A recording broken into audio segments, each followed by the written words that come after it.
Jack Morrison had spent 15 years running from his past, letting the thunder of his Harley drown out memories he couldn't face. Town after town, mile after mile, he'd convinced himself that some chapters were better left closed. But when he returned to his bike after a late dinner in Cedar Falls, everything changed. There, tucked beneath his handlebars and dampened by evening rain, was a folded piece of paper with words that stopped his heart. "Find me before it's too late." The handwriting belonged to Sarah, the woman he'd loved and lost 20 years ago. The woman who died in that terrible accident, or so he'd believed. Now, staring at her unmistakable script, Jack realized his entire world had been built on a lie. But if Sarah was alive, where had she been all these years, and why was she reaching out to him now? Before we jump back in, tell us where you're tuning in from. And if this story touches you, make sure you're subscribed, because tomorrow I've saved something extra special for you. Jack's hands trembled as he held the note under the dim streetlight, rain droplets still clinging to the paper's edges. The familiar loops and curves of Sarah's handwriting transported him back 2 decades, to a time when her laugh could chase away his darkest thoughts, and her touch could heal wounds he didn't know he carried. He pulled the silver locket from beneath his leather jacket, the one he'd worn against his heart for 20 years. Inside was a tiny photograph of Sarah, her green eyes bright with the kind of hope that only young love could carry. They'd been planning their future together when it all went wrong. She was 22, working at the local veterinary clinic, dreaming of opening an animal sanctuary. He was 24, fresh out of the service, ready to settle down and build something real with the only woman who'd ever made him believe in tomorrow. The accident had happened on a rainy night, much like this one. Sarah had been driving home from her evening shift when her car skidded off Route 9, plunging into Miller's Creek. The sheriff had called it a tragic accident, said the current was too strong, the water too deep. They never found her body. Jack remembered standing at the memorial service, staring at an empty casket while her mother wept into his shoulder. He remembered the weight of guilt settling into his bones, the knowledge that if he hadn't picked that stupid fight about his drinking, she wouldn't have stormed out that night. She wouldn't have been on that road in that storm. After the service, he'd packed his few belongings, climbed onto his Harley, and rode until Millbrook was just a painful memory in his rearview mirror. He'd been riding ever since, drifting from town to town, taking odd jobs, sleeping in cheap motels, never staying long enough to form attachments or face the ghosts that followed him. The locket had been his only companion through it all.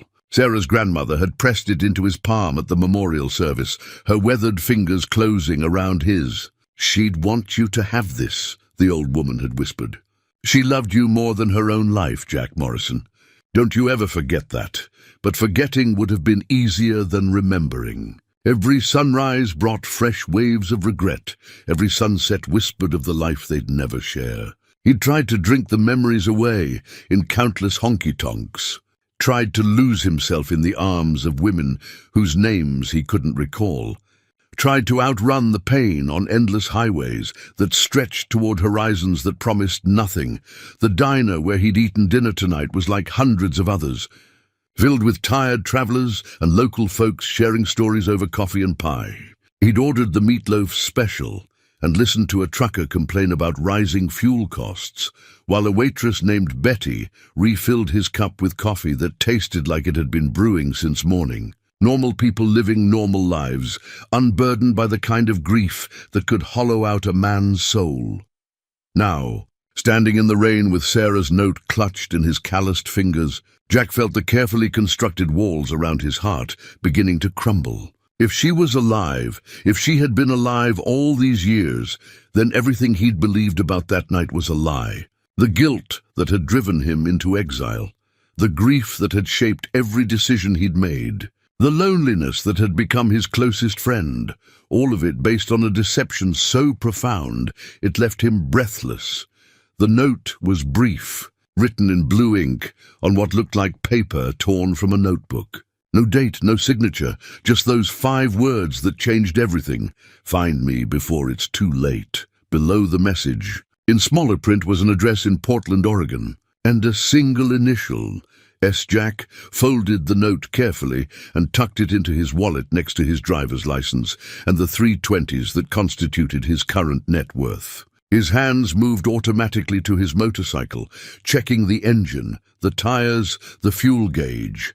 Portland was 2,000 miles from Cedar Falls, but distance had never been an obstacle for a man who'd spent 15 years running. As he swung his leg over the Harley's worn leather seat, Jack caught his reflection in the chrome of the fuel tank. The face looking back at him was weathered by sun and wind, marked by lines that spoke of too many lonely nights and bitter dawns. His dark hair was streaked with silver now, his blue eyes harder than they'd been at 24. But beneath the accumulated weight of years, he could still see the young man who'd loved Sarah Morrison with every fiber of his being.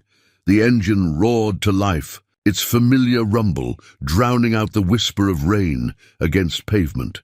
Jack pulled into the parking lot of Mel's all-night diner, the neon sign buzzing and flickering in the pre-dawn darkness. His leather saddlebags held everything he owned in the world. A spare set of clothes, his military discharge papers, a dog-eared paperback novel, and now Sarah's note. But it was the faded Polaroid tucked in his wallet that he found himself staring at as he sat in the fluorescent-lit booth, nursing his third cup of coffee. The photograph had been taken at Rusty's Roadhouse, the biker bar outside Millbrook, where he and Sarah used to go on Friday nights. She was laughing at something he'd said, her head thrown back, blonde hair catching the amber light from the beer signs. He was looking at her with an expression of such complete adoration that it made his chest ache to see it. They'd been so young, so certain that love could conquer anything life threw at them. "You look like a man carrying the weight of the world on his shoulders," said a gravelly voice from behind the counter. Jack looked up to see Mel himself, a thick-set man in his 60s, with arms like tree trunks and eyes that had seen their share of trouble. The diner was empty, except for a long-haul trucker dozing in a corner booth and a state trooper working on a piece of apple pie. "Just thinking about old times," Jack replied. Sliding the photograph back into his wallet, Mel refilled his cup without being asked. "I've been running this place for 37 years. Seen all kinds of folks come through that door. Runaways, drifters, men running from the law, men running from themselves. You strike me as the latter." Jack studied the older man's face, noting the kindness beneath the gruff exterior. "Well, what makes you say that?" "The way you hold yourself. Like you're carrying guilt that ain't entirely yours to bear." Mel wiped down the counter with practiced efficiency. "I knew a fellow once. Vietnam vet, came through here every few months for about 10 years. Same look in his eyes you got. Turned out he was punishing himself for surviving when his buddies didn't. And what happened to him? One day he stopped running. Went home, faced whatever demons were chasing him. Last I heard, he was teaching high school and coaching Little League." Mel paused in his cleaning. "Sometimes the thing we're running from ain't half as bad as what we're running to." Jack considered this wisdom while studying his reflection in the coffee's dark surface. He'd built his entire adult life around avoiding Millbrook and the memories it held.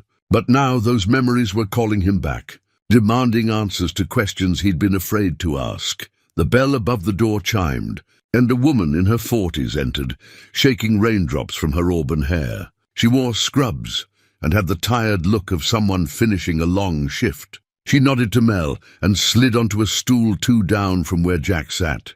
"Rough night at the hospital, Martha?" Mel asked, already reaching for the coffee pot. "Lost one," she said simply, and Jack heard the weight of professional grief in those 2 words. "Motorcycle accident on the interstate. Kid couldn't have been more than 25. Makes you think about how fragile everything really is." Jack's hand instinctively went to the note in his wallet. 20 years ago, he'd been that kid on the motorcycle, invincible and certain that tragedy was something that happened to other people. Now he understood that life could change in a heartbeat, that the people you loved could vanish without warning, leaving nothing but echoes and regret. "I need to make a phone call," he told Mel, standing and leaving a $5 bill on the counter. The payphone outside the diner was older than his motorcycle, its metal cord coiled like a snake. Jack dialed the number he'd memorized but never called, his hands steady despite the turmoil in his chest. "Millbrook Sheriff's Department," came the familiar voice. "Sheriff Hawkins, this is Jack Morrison." A long pause. "Jack Morrison? Well, I'll be damned. Thought you might be dead by now, the way you disappeared. I need to ask you about Sarah Morrison's accident. The night she died." Another pause, longer. "This time, that's ancient history, son. Why are you digging that up now?" "Because I don't think she's dead." The silence stretched between them like a held breath. Finally Hawkins spoke, his voice careful and measured. "Jack, I think you better come see me in person. There are things about that night that maybe you ought to know." The line went dead, leaving Jack standing in the rain with more questions than answers, and a growing certainty that his long journey home was just beginning. The morning sun painted the highway gold as Jack pulled his worn road atlas from his saddlebag. The leather cover cracked and faded from years of use. Every page told a story of his wandering years, marked with coffee stains, torn edges, and pencil notations that tracked his aimless journey across America. Routes highlighted in yellow showed where he'd been. Red X's marked towns where he'd stayed longer than a week, and blue circles indicated places he'd never returned to. Page 43 showed the familiar outline of his home state, and for the first time in 15 years, Jack traced the route from Cedar Falls back to Millbrook with his finger. 163 miles of two-lane highways and back roads, a journey that would take him through the landscape of his youth and into the heart of everything he'd spent half his lifetime avoiding. He folded the atlas carefully and secured it in his jacket pocket, then swung his leg over the Harley seat. The engine caught on the first try, its familiar rumble a comforting constant in a world that had suddenly become uncertain. As he pulled onto Highway 34, Jack felt the weight of the miles ahead pressing against his chest like a physical thing. The countryside rolled past in a blur of cornfields and pasture land, dotted with farmhouses and barns that looked exactly as they had when he was young. He passed the Dairy Queen, where he and Sarah had shared their first milkshake. The grain elevator that had served as a landmark for generations of local kids. The covered bridge where they'd carved their initials into the weathered wood. Each familiar sight was a small knife twist, bringing back memories he'd worked so hard to bury. Here was the hill where they'd watched 4th of July fireworks, her head on his shoulder as the sky exploded in red, white, and blue. There was the creek where they'd gone skinny dipping on hot summer nights, laughing like children as they splashed in the cool water. Every mile brought fresh waves of nostalgia mixed with grief, the bittersweet ache of a life interrupted. The Harley's engine developed a slight miss around mile marker 78, and Jack pulled into a truck stop to check the carburetor. The mechanic on duty was a kid who couldn't have been more than 19. With grease-stained coveralls and the eager enthusiasm of someone who lived for internal combustion engines. "Nice bike, mister," the kid said, admiring the Harley's classic lines. "They don't make them like this anymore." "No, they don't," Jack agreed, watching the boy's practiced hands adjust the fuel mixture. "Been riding her for 20 years. Must have seen a lot of country in that time, more than I care to remember." The kid looked up from his work, studying Jack's weathered face with curious eyes. "You running from something or toward something?" The question caught Jack off guard with its directness. "I honestly don't know anymore. My dad always said there's only two kinds of riders.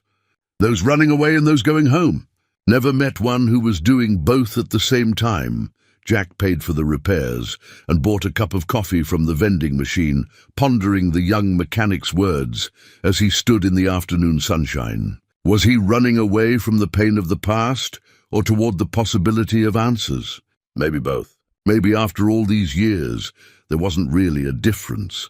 Back on the road, the landscape began to shift subtly, becoming more familiar with each passing mile. He recognized individual trees, the curve of specific hills, the way the light fell across certain meadows. This was the geography of his youth, mapped into his bones and blood in ways that 15 years of wandering couldn't erase. The first sign for Millbrook appeared at mile marker 120. Millbrook, 15 miles. Founded 1847. Population 3,147. Jack's hands tightened on the handlebars as a mixture of dread and anticipation coursed through his veins. He'd imagined this moment countless times over the years, but now that it was actually happening, he felt unprepared for the emotional weight of it. As the sun began its descent toward the western horizon, painting the sky in shades of orange and pink that reminded him of Sarah's favorite dress, Jack Morrison rode the final miles toward home. The road atlas in his pocket felt heavier now, its pages marking not just the geography of his wandering, but the circular nature of life itself. Some journeys, he realized, could only end where they began. The Millbrook Public Library looked smaller than Jack remembered, its red brick facade weathered by 2 decades of harsh winters and scorching summers. He pushed through the heavy oak doors, breathing in the familiar scent of old books and floor wax that transported him instantly back to high school, afternoons spent pretending to study while sneaking glances at Sarah across the reading room. Mrs. Henderson, the head librarian, looked up from her desk with eyes that still held their sharp intelligence despite her 80-some years. Her silver hair was pulled back in the same tight bun she'd worn when Jack was 16, and her wire-rimmed glasses hung from a chain around her neck. "Jack Morrison," she said, her voice carrying a mixture of surprise and something else he couldn't quite identify. "I wondered if you'd ever come back." "Hello, Mrs. Henderson. I need to look at some old newspaper archives from about 20 years ago." She studied his face with the intensity of someone who'd spent a lifetime reading between the lines. "This wouldn't have anything to do with the Morrison girl, would it?" Jack's heart skipped. "You remember Sarah's accident?" "Remember it?" Mrs. Henderson's laugh held no humor. "Young man, I remember everything that happens in this town. The question is whether you're ready to learn what really happened that night." She led him to the back corner of the library, where dusty-bound volumes of the Millbrook Gazette sat on metal shelves. Her arthritic fingers found the volume from 20 years ago with practiced ease, opening to a page marked with a faded ribbon bookmark. "Here," she said, pointing to a small article buried on page 3. Sarah Morrison, age 22, presumed dead after her vehicle left Route 9 during a severe thunderstorm. Vehicle recovered, body never found due to dangerous current conditions. Jack read the brief article twice, noting how little actual information it contained. "Presumed dead? That's what always struck me as odd," Mrs. Henderson said, settling into a chair beside him. The Gazette usually gave front-page treatment to local tragedies, especially when it involved such a well-known family. But Sarah's story got buried like an afterthought. She pulled out a manila folder that had been hidden between the bound volumes. "I kept copies of everything from that week. Call it a librarian's instinct for preservation. Look at this." The folder contained newspaper clippings, police reports, and what appeared to be witness statements. Jack's hands trembled as he sorted through the papers, each document raising more questions than it answered. "The rescue divers searched for 3 days," Mrs. Henderson continued. "Professional teams from the state. They found her purse, her shoes, even her jacket caught on a branch downstream. But no body. The sheriff called off the search, said the current must have carried her miles away." Jack studied a photograph of the crash site, noting the skid marks and the relatively shallow water where Sarah's car had supposedly plunged. "This doesn't look deep enough to carry away a body." That's what I thought too. But I was just an old librarian, and Sheriff Hawkins was the law around here. Still, I saved everything, thinking someday someone might want to ask the right questions. She pulled out a handwritten statement from a witness named Eugene Fletcher, a night shift worker at the grain elevator. According to his account, he'd seen Sarah's car leave the road, but had also noticed another vehicle stopped near the crash site before the emergency crews arrived. "Eugene died about 10 years ago," Mrs. Henderson said, "but he always maintained there was more to that night than folks were willing to talk about. Said he saw people moving around the crash site with flashlights before the sheriff showed up." Jack's pulse quickened. What kind of people?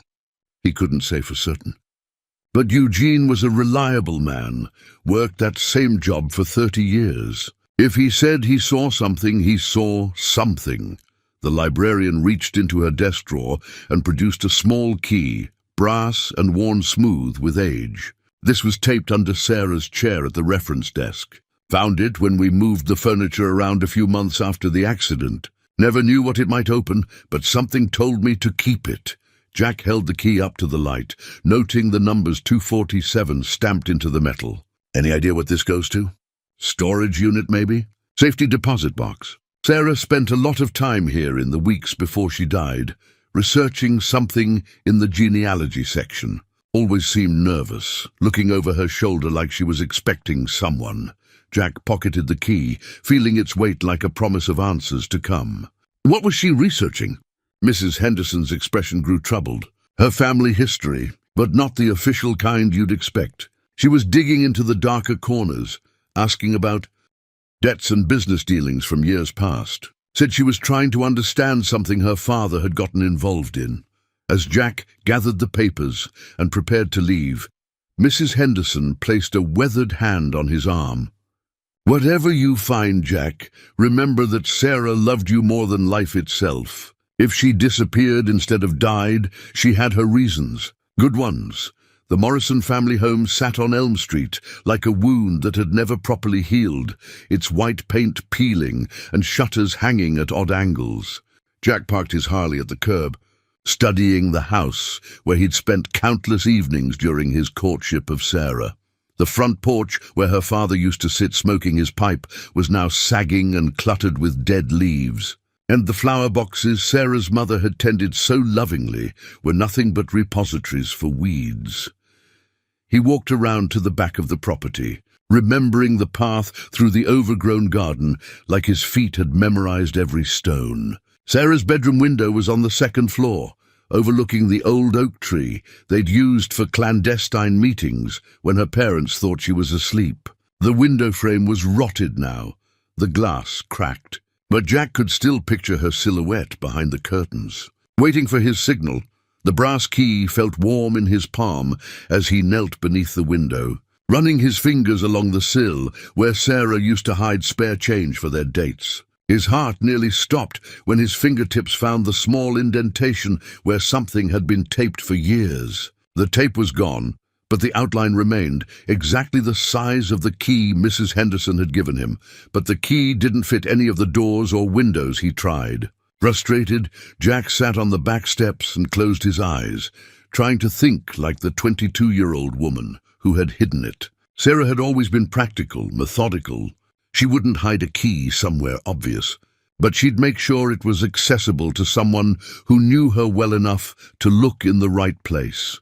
The old tool shed caught his attention, its green paint now faded to the color of dried moss. Sarah's father had used it to store lawn equipment and her mother's gardening supplies, but Sarah had claimed a corner for her own projects. She'd spent hours there as a teenager, building birdhouses and reading veterinary journals by the light of a single bare bulb. The shed door was padlocked, but the hasp was so rusted that a few sharp kicks broke it free. Inside, the air smelled of motor oil and decay, with shafts of sunlight streaming through holes in the roof. Jack made his way to Sarah's corner, where a small wooden workbench still held some of her old tools. The key fit perfectly into a lock hidden beneath the workbench, opening a drawer that had been sealed for 20 years. Inside was a metal cash box containing a collection of documents that made Jack's blood run cold. Bank statements showing large withdrawals from her father's account. Threatening letters signed by someone called V. Castellano. Photographs of men in expensive suits standing outside local businesses. And at the bottom, a letter in Sarah's handwriting addressed to Jack. His hands shook as he unfolded the paper, noting the date at the top. She'd written it 3 days before the accident. "My dearest Jack," it began. "If you're reading this, then something has happened to me, and I pray it means I found the courage to disappear rather than drag you into the hell my family has created. My father borrowed money from the wrong people, and now they're demanding payment in ways that go beyond money. Vincent Castellano owns a piece of this town now, and he's decided he owns a piece of me too. Jack's vision blurred as he continued reading. Sarah wrote about threats, about men following her home from work, about her father's desperate attempts to pay off debts that seemed to grow larger each month. She'd discovered that Castellano wasn't just a lender, but a man who trafficked in human misery, and her refusal to cooperate had put her in mortal danger. I know what you're thinking. The letter continued, that we should face this together, that your love can protect me from anything. But Jack, these aren't the kind of men who can be reasoned with or fought. They would hurt you to get to me, and I couldn't live with that blood on my hands.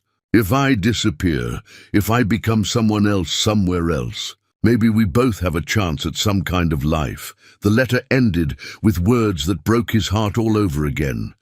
Find me if you can, but only if you're sure they can never use you against me. I'll be waiting, even if it takes forever. All my love, S. Jack sat in the musty shed as the afternoon light faded, holding Sarah's letter and feeling the weight of 20 years' worth of misunderstood grief. She hadn't died in an accident. She'd staged her own death to protect him, to protect them both, from men who viewed human beings as commodities to be bought and sold. But if she was alive, if she'd been alive all these years, why reach out to him now? And what did "before it's too late" mean? Jack's hands were still trembling from reading Sarah's letter when he heard footsteps on the gravel driveway. He quickly stuffed the documents back into the cash box and slipped out the back of the shed, circling around to see a man in his 40s approaching the front porch. The stranger had Sarah's green eyes and the same stubborn set to his jaw that Jack remembered from family gatherings. "Tommy?" Jack called out, stepping into view. Thomas Brennan turned, his face cycling through surprise, recognition, and something that might have been relief. Sarah's older brother had filled out since Jack last saw him, his dark hair receding and his frame carrying the weight of middle age. But there was no mistaking the protective intensity that had always marked him as Sarah's guardian. "Jesus. Jack, I was wondering when you'd finally show up." Tommy's voice carried the weariness of someone who'd been carrying secrets for far too long. "You knew I'd come back? After what happened in Cedar Falls?" "Yeah, I figured it was only a matter of time." Tommy glanced around nervously, then motioned toward an old Chevy pickup parked down the street. "We can't talk here. Too many eyes in this town still belong to the wrong people." They drove in silence to the outskirts of town, past the grain elevator and the old water tower, finally stopping at a truck stop that hadn't existed when Jack was young. Tommy led him to a corner booth in the attached diner, ordering coffee for both of them from a waitress who looked like she'd rather be anywhere else. "I've got something that belongs to you," Tommy said, reaching into his jacket pocket. He pulled out a small collection of Greyhound bus tickets, each one showing a different destination: Chicago to Denver, Denver to Salt Lake City, Salt Lake City to Portland. The dates stretched back nearly 20 years. Jack examined the tickets, noting Sarah's signature on each one, written in the same careful script as the note that had brought him home. "You helped her disappear. I helped her survive." Tommy's voice carried the weight of 2 decades' worth of justified decisions. "You want to know what really happened that night? Vincent Castellano's men came to collect. Not just money, but Sarah herself. They had plans for her, Jack. The kind of plans that would have destroyed everything good about her." The waitress refilled their cups, and Tommy waited until she was out of earshot before continuing. "Sarah called me from the veterinary clinic that night, scared out of her mind. Said she'd overheard them talking about shipping her to one of their operations in Las Vegas. I had maybe 2 hours to get her out of town before they came looking." Jack felt sick to his stomach. "The car accident, staged. We drove her car to Miller's Creek and sent it over the embankment. Sarah was already on a bus to Chicago by the time the sheriff found the wreckage. I made sure there was enough evidence to suggest a body had been washed downstream, and you let me believe she was dead. For 20 years, Tommy's eyes flashed with anger. You think that was easy? Watching you blame yourself, seeing you destroy your life with guilt? But Sarah made me promise. She said if Castellano ever suspected she was alive, he'd come after everyone she loved. That meant you, Jack. That meant our whole family. Jack stared at the bus tickets, each one representing another step in Sarah's journey away from the life they'd planned together. Where is she now? Portland.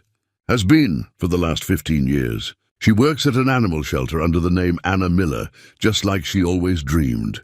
Built herself a quiet life, stays off the radar, sends me a postcard every few months to let me know she's okay. Then why reach out now? Why take the risk? Tommy's expression grew troubled, and he pulled out a crumpled envelope from his other pocket. Because Vincent Castellano died 3 months ago. Heart attack in federal prison. The man who's been hunting her for 20 years is finally gone. Jack's heart began to race. So she's free, that's what we thought. But then this came in last week's mail. Tommy handed him the envelope, addressed to Sarah's old name at the Morrison house. Inside was a single photograph showing Sarah leaving the Portland animal shelter, taken with a telephoto lens. On the back, someone had written in red ink, "The sins of the father passed to the son." Only see once what his dad was owed. Jack felt the blood drain from his face. Castellano had a son, Anthony Castellano. Took over the family business when his father went to prison. Word is, he's even more ruthless than the old man, and he's got a long memory for debts he thinks are still outstanding. The photograph showed Sarah looking older, her blonde hair now streaked with silver. But her smile was the same one that had captured Jack's heart all those years ago.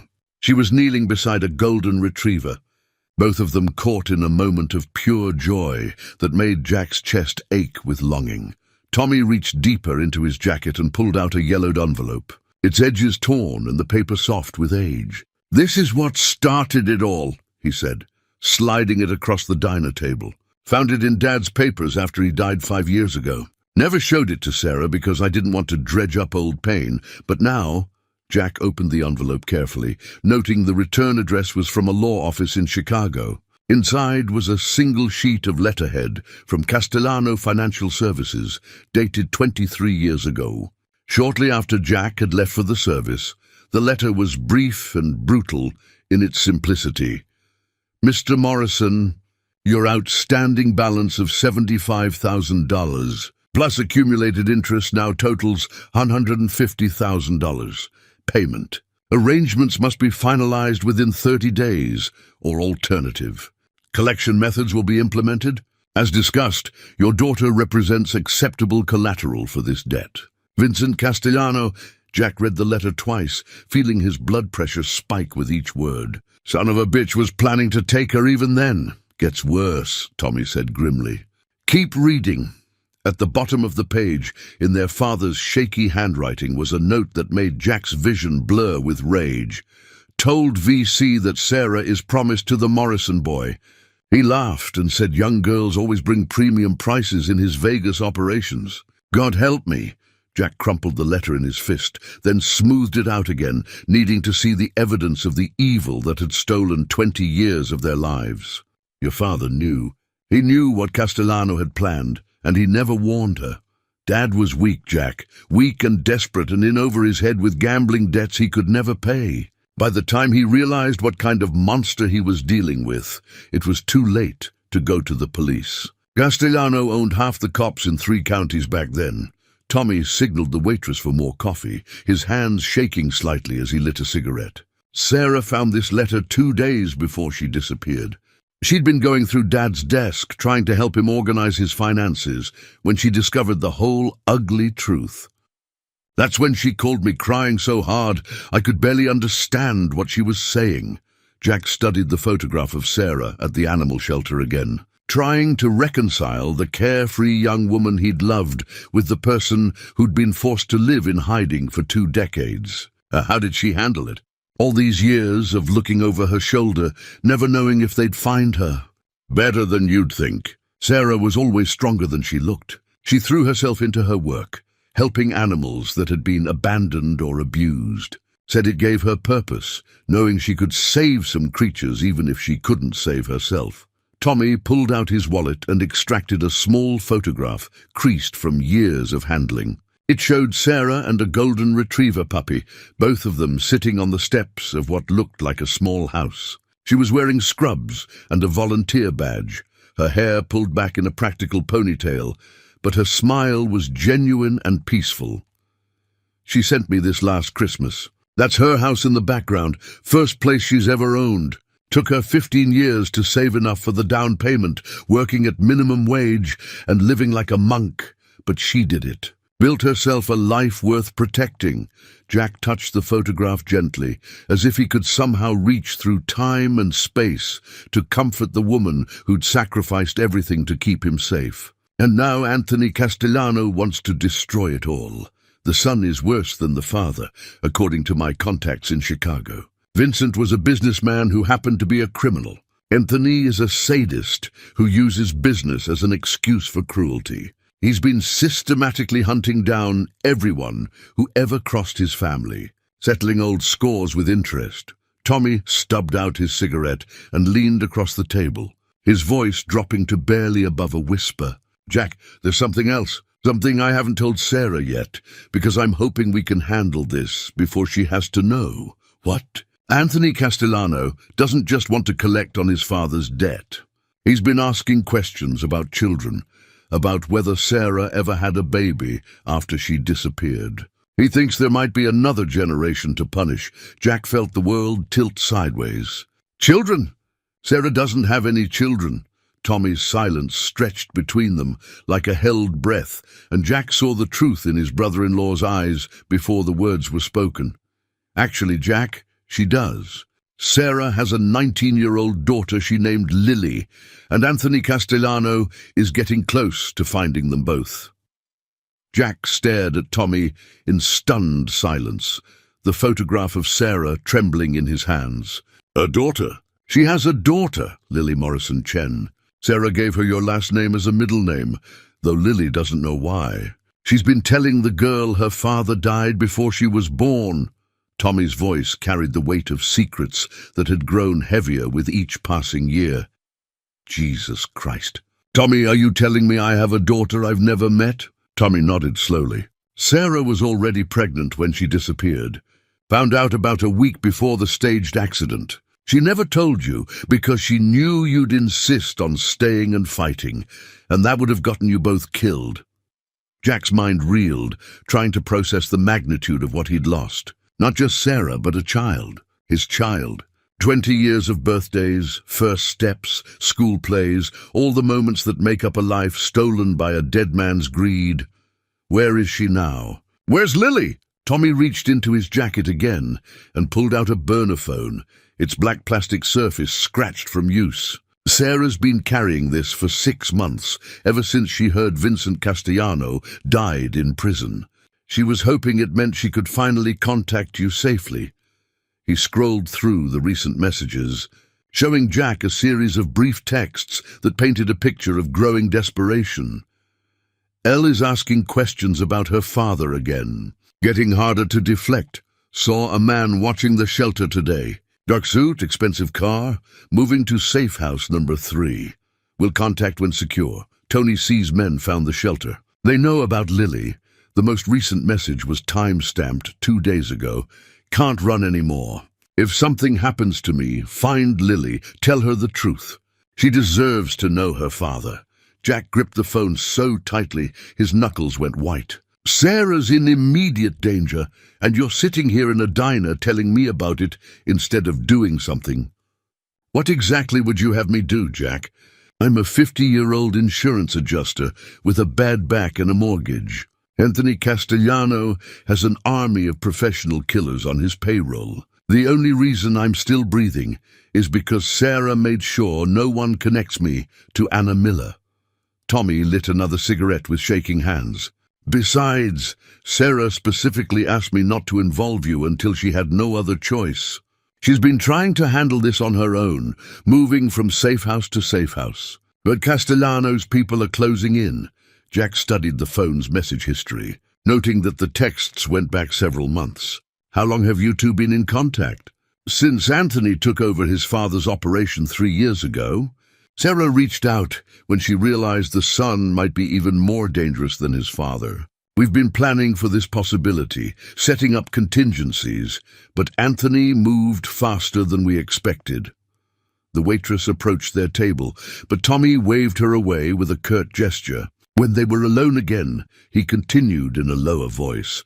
Sarah's been working with an underground network that helps women disappear from abusive situations. They call themselves the Sanctuary Project. Social workers, lawyers, a few cops who can be trusted. They've been moving her and Lily from city to city, always staying ahead of Castellanos' investigators. And now they're trapped in Portland with nowhere left to run. The network is compromised. Someone inside leaked information to Castellanos' people. Sarah's last message said she was going to try one final gambit to draw them away from Lily, but she hasn't responded to any texts since yesterday. Jack's military training kicked in, his mind automatically shifting into tactical mode. What kind of resources does Castellano have in Portland? Unknown. But he's got enough money to hire the best tracker money can buy. And he's got something his father never had: social media, facial recognition technology, digital surveillance. The world got a lot smaller while Sarah was hiding. Tommy crushed his cigarette in the ashtray and met Jack's eyes directly. She left something for you in case this day ever came. An address where you can find Lily if Sarah doesn't make it out of this alive. But Jack, you need to understand what you're walking into. This isn't just about rescuing Sarah anymore. This is about protecting a daughter you've never met from a man who views murder as just another business expense. He slid a folded piece of paper across the table. On it was written an address in Portland and a phone number, along with a single name: Maria Santos, Sanctuary Project. Maria's been Lily's caseworker for the past 2 years. She's the only person Sarah trusts completely. If anyone can help you find them, it's her. The Desert Rose Cafe sat on the outskirts of Barstow like a mirage shimmering in the California heat, its pink neon sign barely visible against the blazing afternoon sun. Jack's Harley had eaten up nearly 1,000 miles in 2 days, pushing hard through the heartland toward the west coast, following a paper trail of breadcrumbs that Sarah had left during her years of running.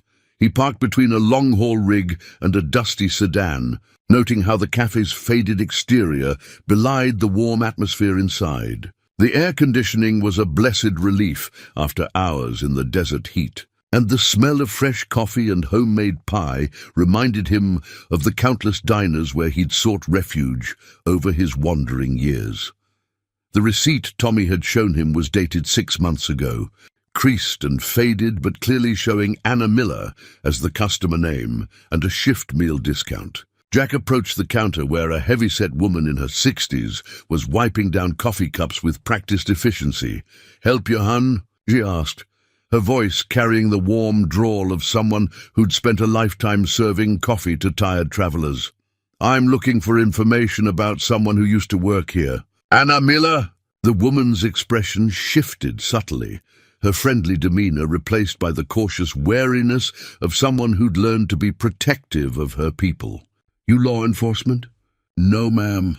I'm someone who cares about Anna very much. Someone who's been looking for her for a long time." She studied his face for a long moment, taking in the road dust on his leather jacket and the genuine concern in his eyes. "Anna worked here for about 3 months last year. Quiet girl, kept to herself mostly, but she was good with the customers. Especially the families with kids." Jack pulled out the faded photograph of Sarah from 20 years ago, the one from their night at Rusty's Roadhouse. "Is this the Anna you remember?" The woman's face softened immediately. "That's her, all right," though she looked more worn down when she was here. Like someone carrying a heavy burden. Always seemed to be watching the door, you know. Like she was expecting trouble. Did trouble find her? "Not while she was working for me, but there were some men came around asking questions after she left. Expensive suits, fancy car, not the kind of folks we usually see in Barstow. They had pictures too, asking if anyone had seen her." Jack felt his blood pressure spike. "What did you tell them?" "Same thing I'm telling you. Anna Miller was a good employee who kept her personal business to herself. I don't know where she came from, and I don't know where she went when she left." The woman refilled a coffee cup for a trucker at the far end of the counter, then returned to Jack with a conspiratorial look. "But between you and me, if you really care about that girl, you should know she wasn't running from some ex-husband like she claimed. Those men who came looking for her, They had the kind of eyes that have seen too much violence. Anna was running from something a lot worse than a bad marriage.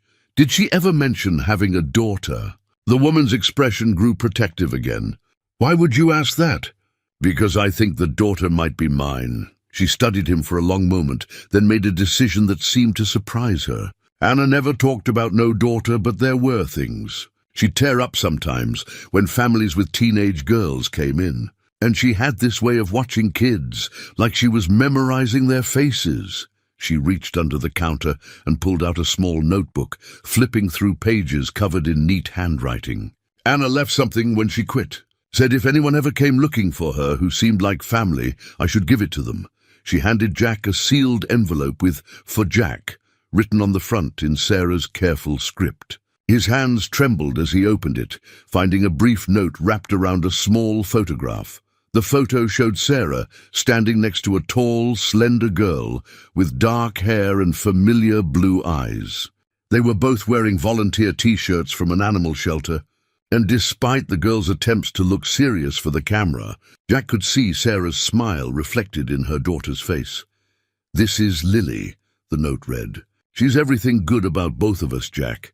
She has your stubbornness and your sense of justice, but she got my love for lost creatures. If something happens to me, promise me you'll help her understand that everything I did was to keep her safe. She's at Portland Community College, studying veterinary science, just like I always dreamed of doing. Tell her I love her. Tell her I'm sorry." Jack stared at the photograph until the features blurred, overwhelmed by the magnitude of what he'd missed and the urgency of what lay ahead. The Sunset Inn on the outskirts of Bakersfield looked like the kind of place where people went to disappear, its weathered stucco walls and flickering vacancy sign, promising anonymity for the desperate and the hunted. Jack clutched the motel room key he'd found taped inside Sarah's envelope. The plastic tag marked with the number 247, the same digits that had been stamped on the brass key from her childhood bedroom. Room 247 was on the second floor, overlooking a parking lot filled with the kind of vehicles that had seen too many miles and too much hard living. Jack's hand shook as he slid the key into the lock, not knowing what he might find on the other side of the door. The room was small and sparse, with faded floral wallpaper and furniture that had been functional 20 years ago. But it was clean, and someone had been here recently. The bed was made with military precision, and a small suitcase sat on the dresser. Packed and ready for immediate departure, Jack searched the room methodically, his military training guiding him to check all the places where someone might hide important items. Under the mattress, he found a manila envelope containing cash, probably $3,000 in small bills. Behind the bathroom mirror, he discovered a second burner phone and a collection of fake identification documents, all bearing Sarah's photograph but different names and addresses. But it was the small refrigerator that yielded the most telling evidence of Sarah's desperation. Inside, wedged behind a container of leftover Chinese food, was a small leather journal filled with Sarah's handwriting. The entries were dated, starting 6 months ago and continuing until just 3 days prior. Jack sat on the edge of the bed and began reading, his heart breaking with each page. March 15th, saw the same black sedan 3 times today. Different locations, same license plate. They found us in Sacramento. Time to move again. April 2nd, Lily asked why we never stay anywhere longer than a few months. I told her I was restless, that I liked seeing new places. She's getting tired of running, even though she doesn't know that's what we're doing.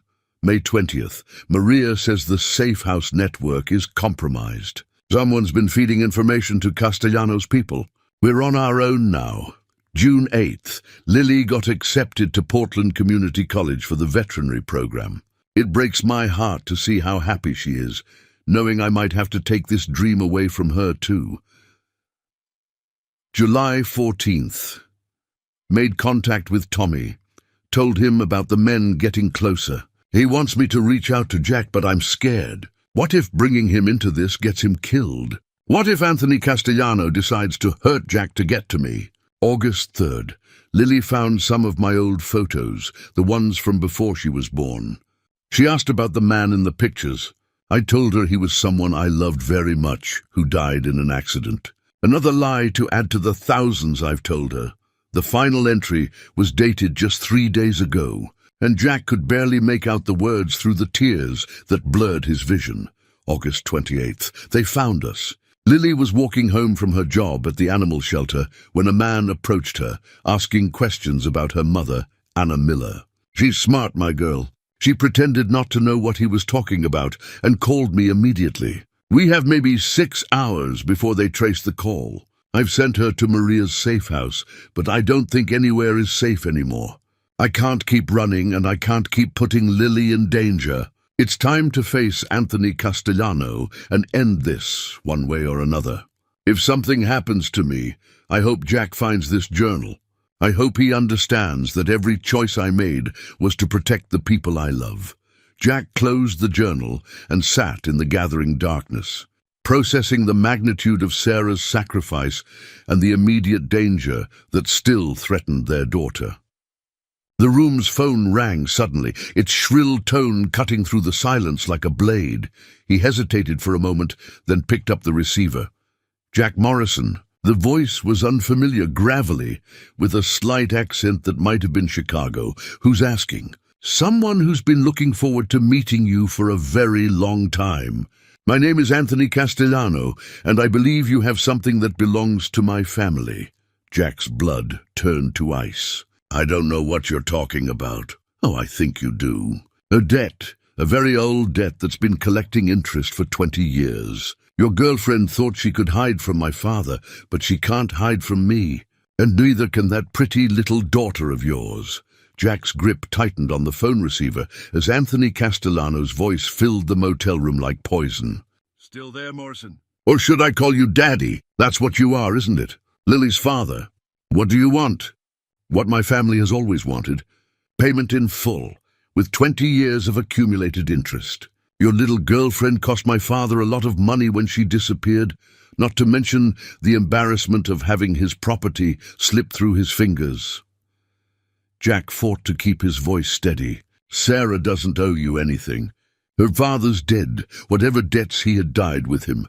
Castellano's laugh was cold and mechanical. You don't understand how this works, do you, Morrison? In my business, debts are inherited. And when the primary debtor defaults, we collect from the collateral. Sarah Morrison was collateral 20 years ago, and she still is today. Where is she? Safe for now. But her safety, and that of your charming daughter, depends entirely on your cooperation.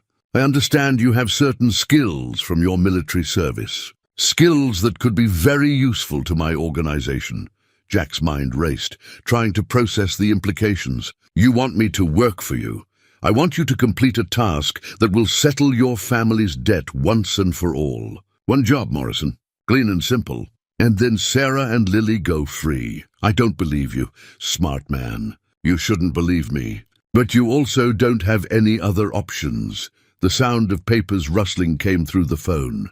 Let me paint you a picture of your alternatives. Your daughter is a beautiful girl, just turned 19. Did you know she volunteers at an animal shelter 3 days a week? Very compassionate, just like her mother. She'd be very popular in certain overseas markets. Jack's vision went red. If you touch her, I'll kill you. I'm sure you would. But first you'd have to find me. And while you're looking, terrible things could happen to the women you love. Time is not your friend in this situation, Morrison. The line went quiet for a moment, then Castellano continued in a more businesslike tone. There's a warehouse in Portland down by the docks.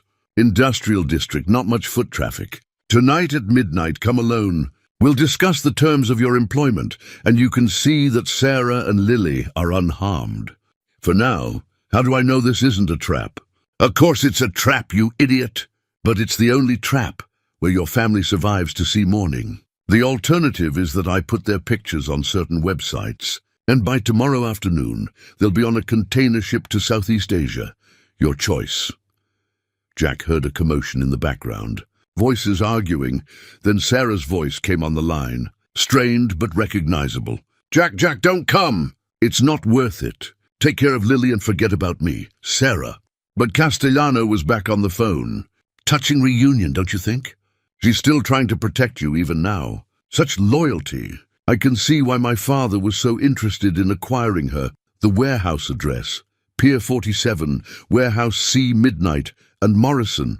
Bring your service weapon. You're going to need it. The line went dead, leaving Jack alone in the motel room with the weight of an impossible decision. He looked at the hospital bracelet he'd found in Sarah's journal, the one from her recent emergency room visit. The patient name was Anna Miller, but the medical information was chilling. Severe internal injuries, possible internal bleeding, condition stabilized but requiring ongoing monitoring. The bracelet was dated just 1 week ago, and suddenly Jack understood why Sarah's note had said, "Before it's too late." She wasn't just running from Anthony Castellano. She was running from time itself.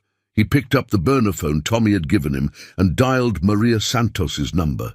It rang 4 times before a woman's voice answered, cautious and professional. "This is Maria. My name is Jack Morrison. I think you've been helping my daughter." A sharp intake of breath. "Mr. Morrison, Sarah said you might call." "Where are you?" "Bakersfield. But I'm heading to Portland tonight. Castellano has Sarah and he wants to make a deal. Don't trust him. Anthony Castellano doesn't make deals. He makes examples." Sarah knew this was going to happen. She left instructions. What kind of instructions? The kind that might save Lily's life, even if it costs Sarah hers. "How fast can you get to Portland?" Jack looked out the motel window at his Harley, calculating distance and time against the growing darkness. 6 hours if I push it, then push it. And Mr. Morrison, bring everything you learned in the army. You're going to need it all. Jack's hands were still shaking as he sorted through the papers in Sarah's motel room, looking for any clue that might help him understand what he was walking into. Behind a loose baseboard near the window, his fingers found something that made his heart stop completely. A birth certificate bearing the name Lily Morrison Chen, born September 15, 2005. The mathematics hit him like a physical blow. Sarah had been pregnant when she disappeared in March 2005. Their daughter had been born just 6 months later, which meant Sarah had spent her entire pregnancy alone, in hiding, carrying their child while believing Jack thought she was dead. But it was the father's name on the certificate that sent him reeling. Jackson Robert Morrison. Sarah had listed him as Lily's father, even though he'd never known the child existed. He sank onto the motel room's cheap chair, staring at the official document that proved he'd been a father for 19 years, without knowing it. Beneath the birth certificate was a manila folder containing school reports, medical records, and photographs that chronicled a life he'd never been part of. Lily had been an honor student throughout high school. She'd played violin in the school orchestra and volunteered at animal shelters in 4 different cities. Her senior yearbook photo showed a serious young woman with Sarah's delicate features and Jack's stubborn jawline, wearing a smile that didn't quite reach her eyes. The medical records told a different story, one that explained the shadows Jack had noticed in their daughter's expression. Multiple emergency room visits for accidents, a broken wrist when she was 12, bruised ribs at 14, a concussion at 16. Each incident had occurred in a different city, and each had been carefully explained away as sports injuries or teenage clumsiness. But Jack recognized the pattern. Someone had been hurting his daughter, and Sarah had been moving them from city to stay ahead of the danger. At the bottom of the folder was a letter addressed to "My Daughter" in Sarah's careful script. Jack hesitated before opening it, knowing he was violating something deeply private, but needing to understand what Sarah had planned to tell Lily about the truth. "My dearest Lily," the letter began, "if you're reading this, then the worst has happened and I won't be coming home. There are things about our life that I've never told you. Lies I've told to keep you safe that you deserve to know the truth about." The letter went on to explain everything: her real name, the staged death, the years of running, and most importantly, the truth about Lily's father.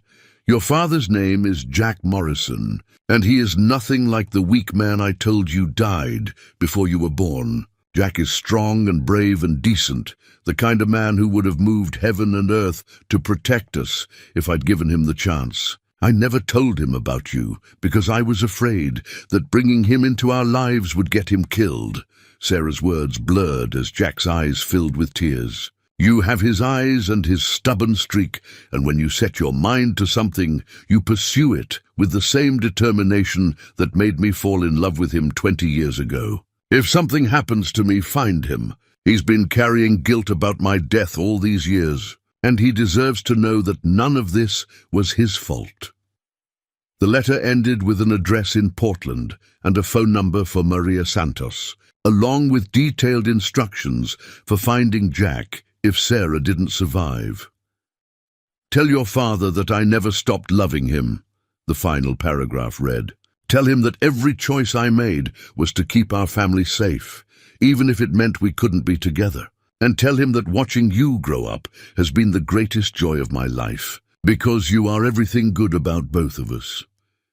Jack folded the letter carefully and placed it back in the folder, his mind struggling to process the magnitude of what he'd learned. Not only did he have a daughter he'd never met, but that daughter had spent 19 years believing her father was dead while enduring dangers he'd never known existed.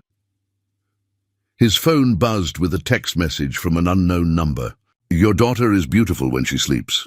She looked so peaceful in her dorm room at Portland Community College. Room 314, Morrison Hall. It would be a shame if something happened to disturb that peace." The message included a photograph taken through a window, showing a young woman asleep in a narrow dorm bed, her dark hair spread across a pillow. Completely unaware that predators were watching her, Jack stared at his daughter's face, seeing Sarah's gentle features mixed with his own stubborn determination, and felt something primal and violent awakening in his chest. For 20 years, he'd been running from ghosts and guilt. Now he had something worth fighting for, something worth killing for if necessary. Anthony Castellano had made a critical mistake. He'd threatened Jack Morrison's child. Jack's hands trembled as he opened the final folder in Sarah's collection, one marked Medical Confidential in her careful handwriting. Inside were documents that explained everything about her desperate urgency, her willingness to risk contact after 20 years of hiding, and the terrible countdown that was driving all of her choices. The top document was a consultation report from Oregon Health Sciences University, dated 3 months ago. The patient name was Anna Miller, but the photograph clipped to the corner was unmistakably Sarah, though her face showed the strain of illness and years of stress. "Patient presence with stage 3 pancreatic adenocarcinoma," the report began, the clinical language doing nothing to soften the brutal reality. "Tumor has metastasized to surrounding organs. Conservative treatment plan suggests 6 to 8 months life expectancy with aggressive chemotherapy. 3 to 4 months without intervention." Jack read the words twice, his mind refusing to process their meaning. Sarah was dying. Not just hiding, not just running, but dying. And she'd been facing it alone, trying to protect their daughter while her own body betrayed her. The second document was a handwritten letter from Sarah to her oncologist, Dr. Elizabeth Hayes. It was dated just 2 weeks ago, and its contents made Jack's chest tighten with grief and admiration. "Dr. Hayes, I know you advised against discontinuing treatment, but I hope you can understand my decision. The chemotherapy makes me weak, and I can't afford to be weak right now. My daughter is in danger from people who want to hurt her because of choices I made 20 years ago. I'd rather have 2 strong months to protect her than 6 weak months watching her suffer because I couldn't fight for her." At the bottom of the letter, in smaller handwriting, Sarah had added, "If something happens to me, please contact Maria Santos at the number below. She'll know what to do about Lily's care. And if a man named Jack Morrison ever comes looking for information, please tell him that I never stopped believing he would find us when we needed him most." Jack sat in the motel room's dim light, surrounded by the paper trail of Sarah's secret suffering, and felt the full weight of 20 years' worth of missed opportunities crushing down on him. While he'd been nursing his guilt and riding aimless highways, Sarah had been raising their daughter alone, battling cancer alone, facing death alone. His phone rang, jolting him from his grief. The caller ID showed a Portland area code. "Mr. Morrison? This is Dr. Elizabeth Hayes from OHSU. I understand you've been looking for Anna Miller. You spoke with her recently." "Yes, and I know why she reached out to you.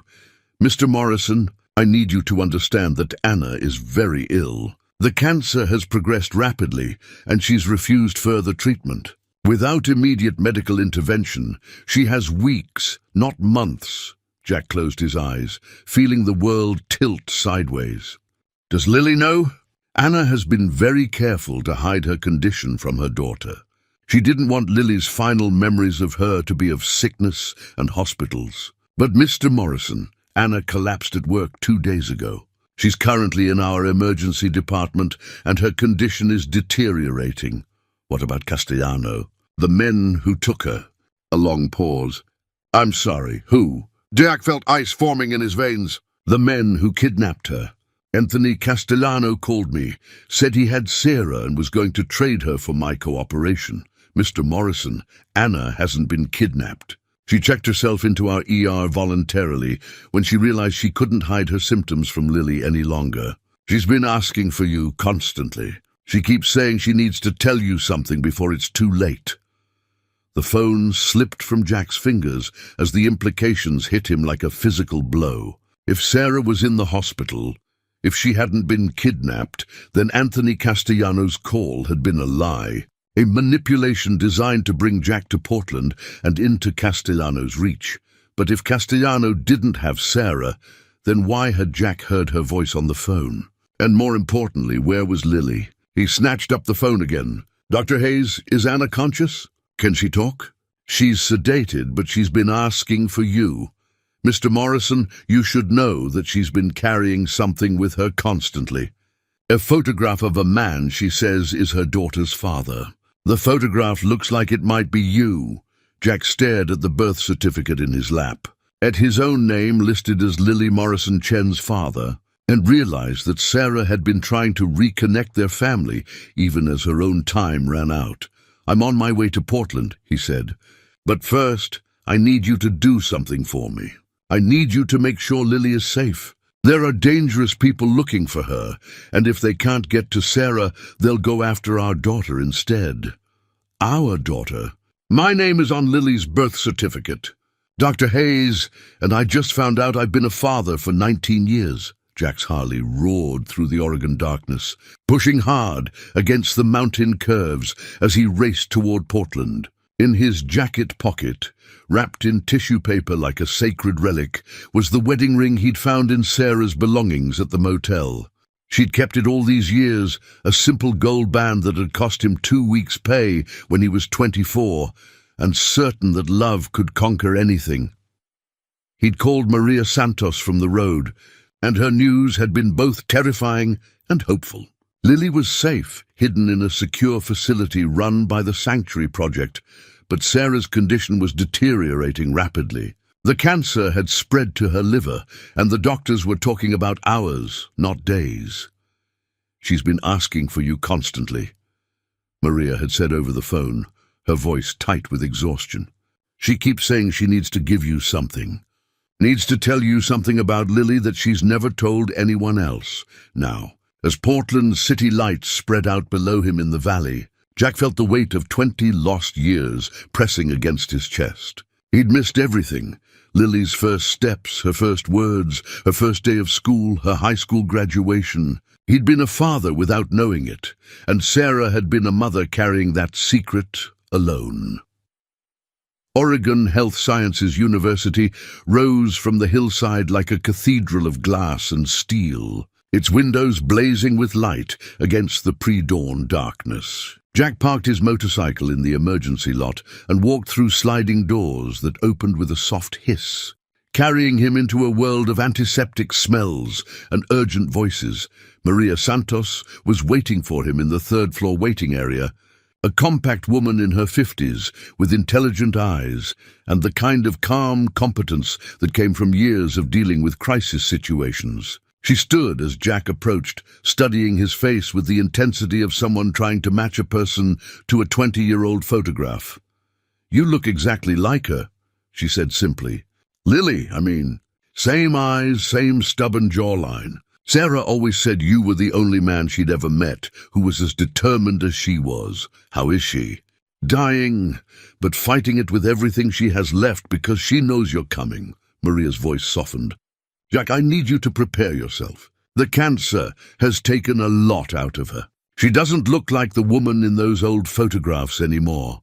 She led him down a corridor lined with patient rooms, past the sounds of beeping monitors and whispered conversations. Outside room 314, she stopped and placed a gentle hand on his arm.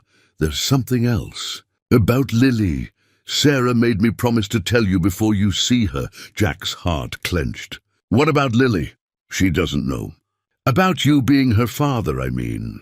Sarah always planned to tell her when she turned 18, but then Castellano's people started getting close, and she was afraid that knowing the truth would put Lily in more danger. As far as your daughter knows, her father died in a car accident before she was born."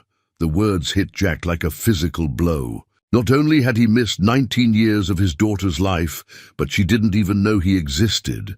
"Sarah wanted to tell her together," Maria continued. "She's been planning it for months, waiting for the right moment when she could bring you both together safely. But the cancer moved faster than she expected." Jack looked through the small window in the door and saw Sarah for the first time in 20 years. She was sleeping, her blonde hair now silver and thin from chemotherapy, her face gaunt but peaceful. Even diminished by illness, she was still the most beautiful woman he'd ever seen. "She never remarried," Maria said quietly. "Never even dated, as far as I know.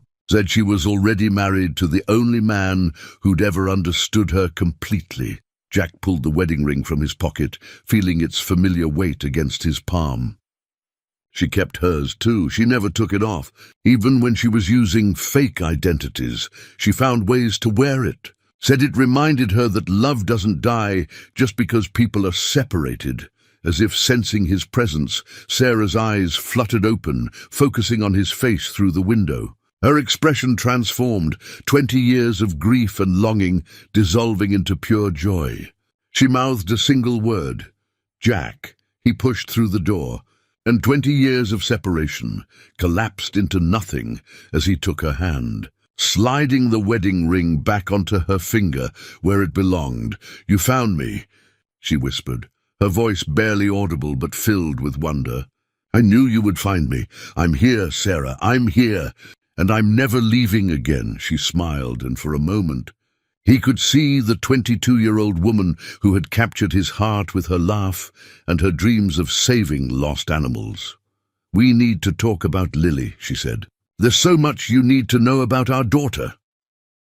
Jack sat beside Sarah's hospital bed, holding her hand while she slept fitfully, when the sound of heavy footsteps in the corridor made him look up.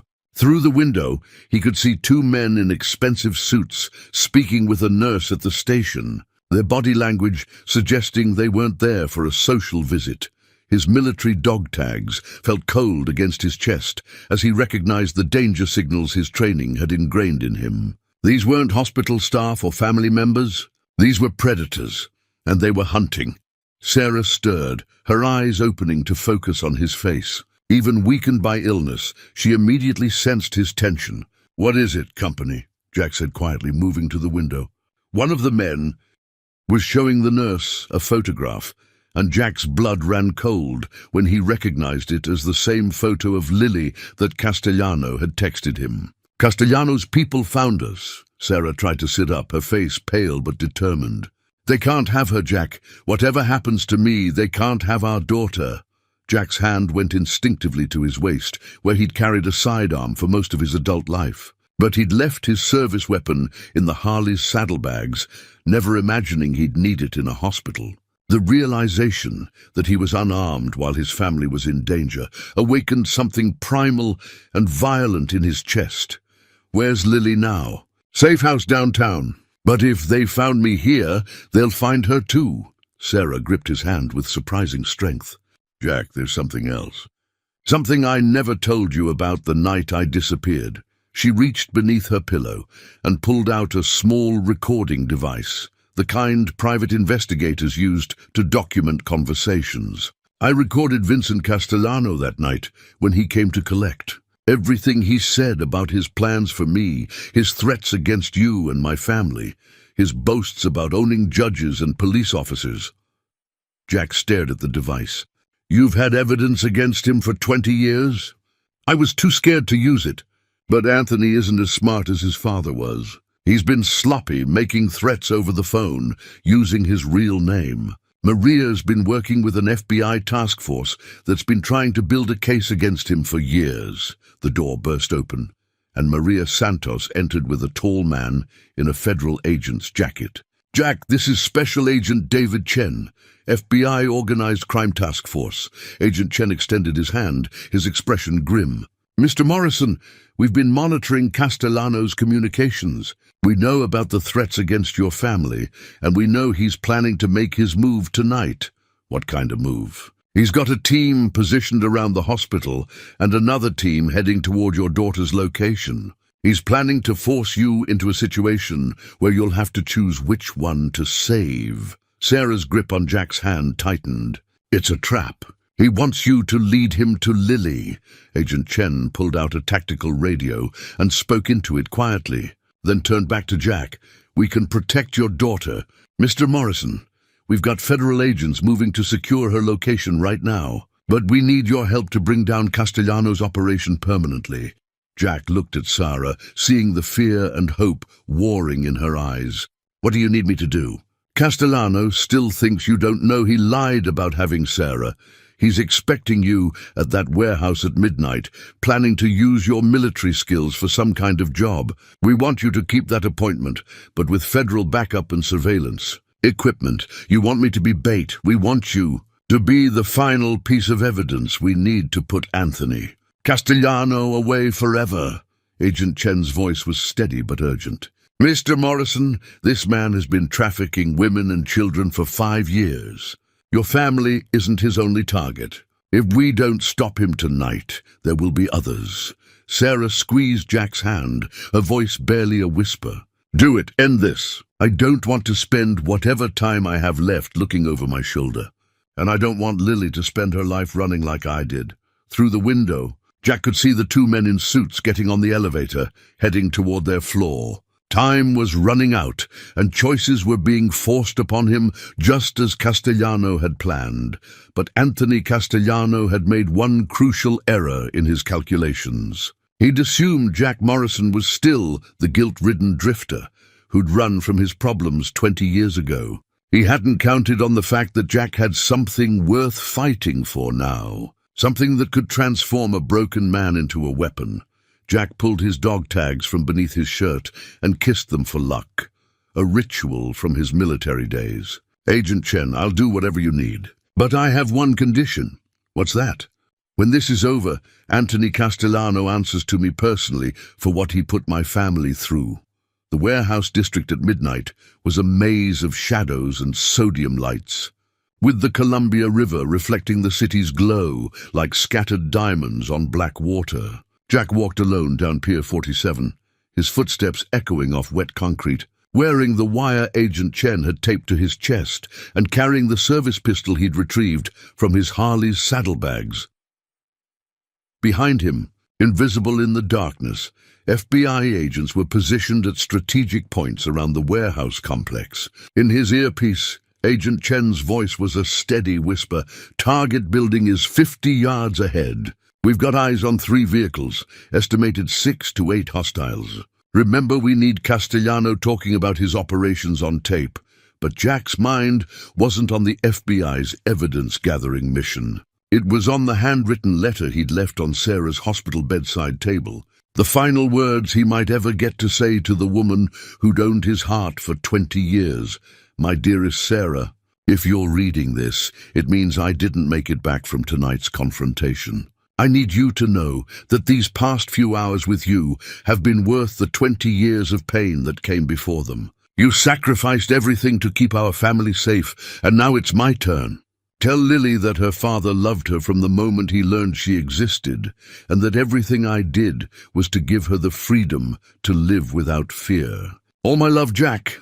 Warehouse C loomed ahead, its corrugated metal sides streaked with rust and decades of weather. The loading dock doors were open, spilling yellow light onto the pier. Jack could see figures moving inside, silhouettes that suggested professional efficiency and barely contained violence. He stepped into the light, and Anthony Castellano emerged from the shadows like a spider from its web. He was younger than Jack had expected, maybe 35, with his father's cold eyes, but a cruel smile that was entirely his own. Two armed men flanked him, their hands resting casually on concealed weapons. "Jack Morrison," Castellano said, his voice carrying the same Chicago accent Jack had heard over the phone. "You're right on time. I appreciate punctuality in my employees. I'm not your employee." "Oh, but you are. The moment you walked in here, you became part of my organization. The only question is whether you leave here as a valued asset or as fish food in the Columbia River." Jack kept his hands visible, knowing the FBI needed him to keep Castellano talking. "What kind of job are we discussing?" "The kind that requires a man with your particular skills. I have a competitor in Seattle who's been interfering with my business operations. Import-export mostly, but some specialized services involving young women from overseas. This competitor has been disrupting my supply chains and causing me significant financial losses." The wire felt hot against Jack's chest as Castellano continued, unknowingly confessing to federal crimes. "I need someone with military training to eliminate this problem permanently. Clean, professional, no loose ends. You want me to kill someone? I want you to solve a business problem. What happens to my competitor is really a matter of operational efficiency." Castellano's smile grew wider. "Of course, your family's continued.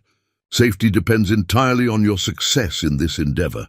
Jack felt the familiar weight of his service weapon against his hip and made a decision that would have horrified Agent Chen. "Where are Sarah and Lily?" "Safe for now, but their accommodations could become quite uncomfortable if you disappoint me." "Show me." Castellano gestured toward the back of the warehouse, where a black sedan was parked near a shipping container. As they walked closer, Jack could see that the container had been modified with ventilation and lighting, transformed into a makeshift prison. "Open it," Castellano commanded one of his men. The container door swung open, revealing two figures huddled inside. But instead of Sarah and Lily, Jack saw two women he'd never met, both obviously terrified and probably part of Castellano's human trafficking operation. "Wrong container," Jack said, his hand moving instinctively toward his weapon. Castellano laughed, a sound like breaking glass. "Oh, Morrison, you really are naive. I never had your girlfriend or your daughter. They're exactly where they were when you left them. Sarah dying in her hospital bed, and Lily hiding in whatever safe house the FBI thinks I can't find." The realization hit Jack like a physical blow. The entire setup had been designed to bring him here, to turn him into a weapon for Castellano's use. But the FBI had been right about one thing. Castellano was arrogant and careless. "You see, I don't need to actually threaten your family," Castellano continued, pulling out a tablet and showing Jack surveillance footage of the hospital and what looked like the safe house. "I just need you to believe I can reach them anytime I want. Fear is so much more efficient than actual kidnapping." In his earpiece, Agent Chen's voice was urgent. "Jack, we've got enough. Get out of there now!" But Jack was staring at the women in the container, seeing the same terror in their eyes that Sarah must have felt 20 years ago when Vincent Castellano first threatened her. These women deserved justice, and Jack Morrison had 20 years of rage to deliver it. 3 months later, Jack stood on the hillside overlooking Miller's Creek, holding a custom-crafted wooden urn that contained Sarah's ashes. The morning sun painted the valley in shades of gold and amber, and the autumn air carried the scent of changing leaves and new beginnings. Lily stood beside him, her hand resting gently on his. She'd insisted on designing the urn herself, carving it from Oregon oak and inlaying it with silver in the pattern of her mother's favorite wildflowers. At 19, she had Sarah's gentle strength and Jack's stubborn determination. But she also had something neither of them had possessed at her age, the wisdom that comes from understanding sacrifice. "She would have loved this place," Lily said softly, her voice carrying only the faintest trace of the grief that had consumed them both in the weeks after Sarah's death. "We came here on our first date," Jack replied, remembering a summer evening 21 years ago when the future had seemed infinite and love had felt like armor against the world. She said it was the most peaceful place on earth. Tommy Brennan stood a few yards away, his own grief tempered by relief that the decades-long nightmare was finally over. Anthony Castellano was serving life in federal prison, his trafficking network dismantled, his victims freed and receiving the help they needed to rebuild their lives. Jack had never told anyone exactly what happened in those final moments at the warehouse. After Agent Chen's team moved in to make arrests, all the official reports would say was that Castellano had resisted arrest and sustained injuries during the altercation. The fact that those injuries required extensive dental work was noted but not investigated too closely. "I keep thinking about the letter you left for me," Lily said, pulling a folded piece of paper from her jacket pocket. It was the note Sarah had written to their daughter, explaining the truth about their family's history. The part where Mom says, "I have your stubbornness and her compassion.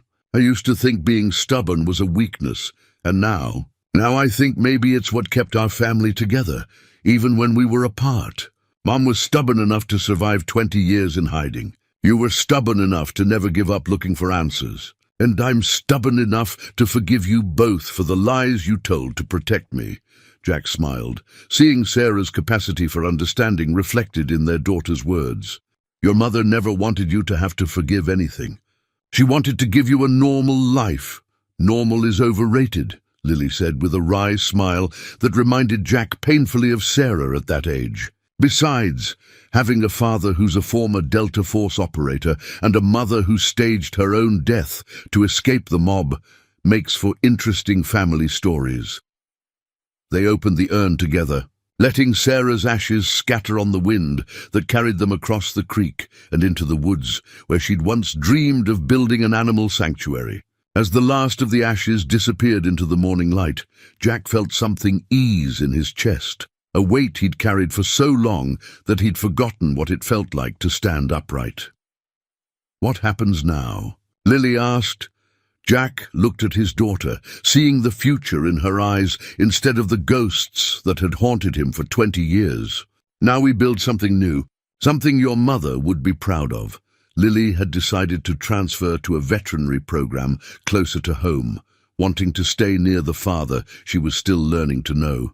Jack had taken a job teaching motorcycle mechanics at the local community college. Finally ready to put down roots after decades of running, they'd bought a small house on the outskirts of Millbrook, with enough land for the dogs and cats that Lily constantly brought home from the animal shelter where she volunteered. It wasn't the life any of them had planned, but it was real and honest, and built on the foundation of love that had survived 20 years of separation.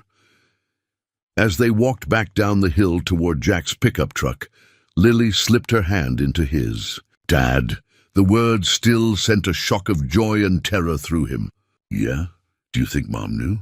That we'd find each other eventually?" Jack squeezed his daughter's hand and thought about Sarah's final words to him in the hospital.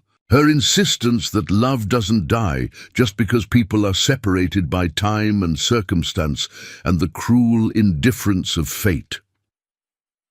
"I think your mother knew that some things are stronger than fear," he said. "And that family isn't just about blood or time spent together. It's about the choices we make to keep loving each other, even when everything else falls apart." They drove home through the countryside of Jack's youth, past fields where corn was giving way to winter wheat, toward a future that held the promise of healing and the certainty of love.